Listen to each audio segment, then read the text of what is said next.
Management decisions for seed stock breeders. In this chapter, we will examine the seed stock sector of the beef industry. Seed stock breeders provide the genetics that shape the entire beef supply chain, making their decision crucial to both commercial producers and consumers. The seed stock sector is a specialized cow-calf enterprise that focuses on providing genetic resources and services for the larger industry. Historically, breeders concentrated on creating pure lines of cattle based on traits like color, horn, and body type. Over time, they formed breed associations and herd books to maintain pedigrees and establish breed standards. The show ring was often used to promote breeds and to strengthen the trade. With advances in genetics, breed associations shifted their focus toward an objective measurement of these traits. Large performance databases were created. National sire evaluation systems were developed. Seed stock breeders today provide genetic inputs that affect the entire beef industry.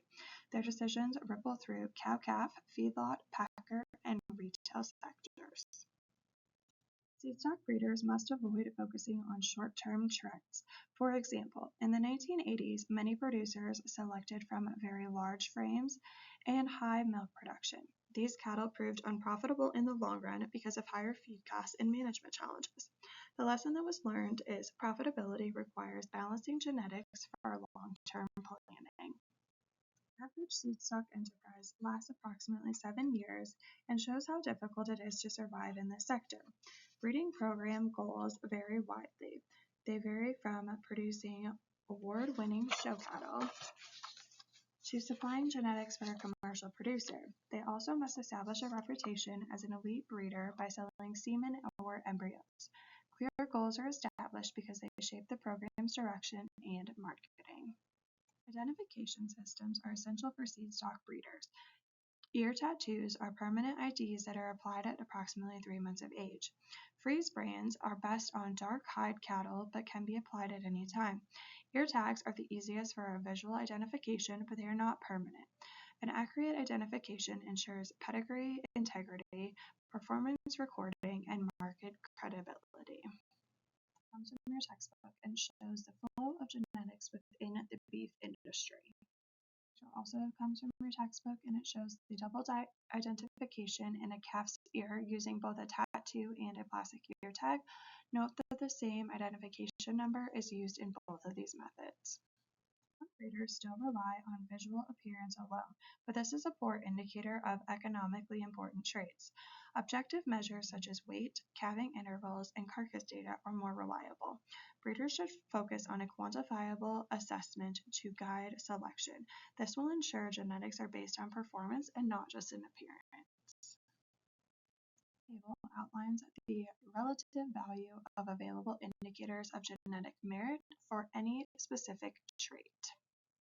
Sire selection is one of the most important decisions in a seed stock operation.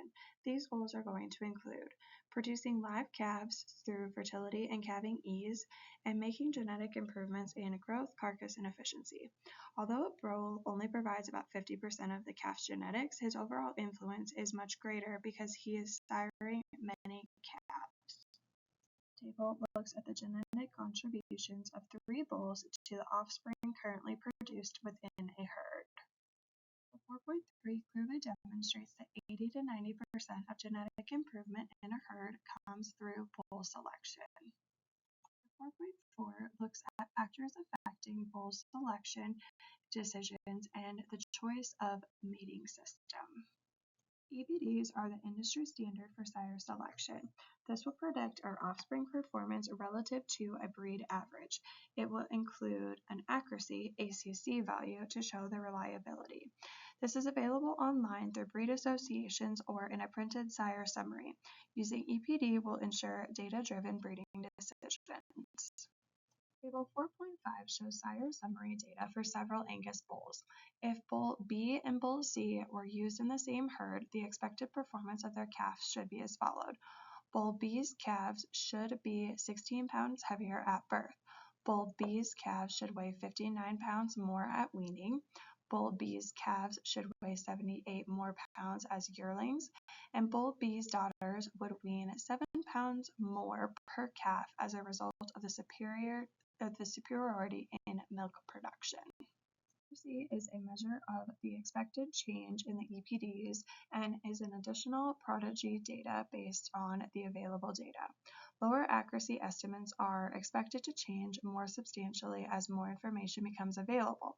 Higher estimates are also subject to change as more data is added to this calculation, but the degree of the possible change is significantly lower. 4.5 looks at the possible change in EPDs where two bulls have the same yearling weight of plus 80 but different accuracies of 0.30 versus 0.90. Figure 4.6 looks at yearling bull selection with a balanced trait emphasis.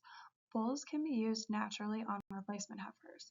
This figure shows an example of stacking a pedigree from maternal traits for yearling bull selection, where the bulls are used through natural service on these heifers. Figure 4.7 looks at the performance pedigree of a Sim Angus bull. Table 4.10 shows the BIF, the Beef Improvement Federation age of dam adjustment for birth weights so that the birth weight records can be standardized for comparison. Table 411 looks at the recommended calving E scores from 1 to 5. Table 4.12 compares the expected productivity differences between steers and bulls. The data in this table demonstrates that selected bulls need to be in a higher performance than their counterpart steers. Figure 4.8 looks at the genetic trends for multiple traits within Angus cattle. Figure 4.9 looks at the characteristics of seed stock producers designated to succeed in the long run. The selection decision made by cattle breeders when purchasing herd bulls sets the genetic foundation of a commercial cow-calf industry.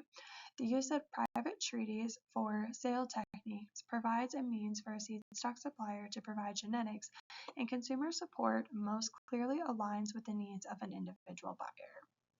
Table 4.15 shows the advantages and disadvantages of using different marketing alternatives.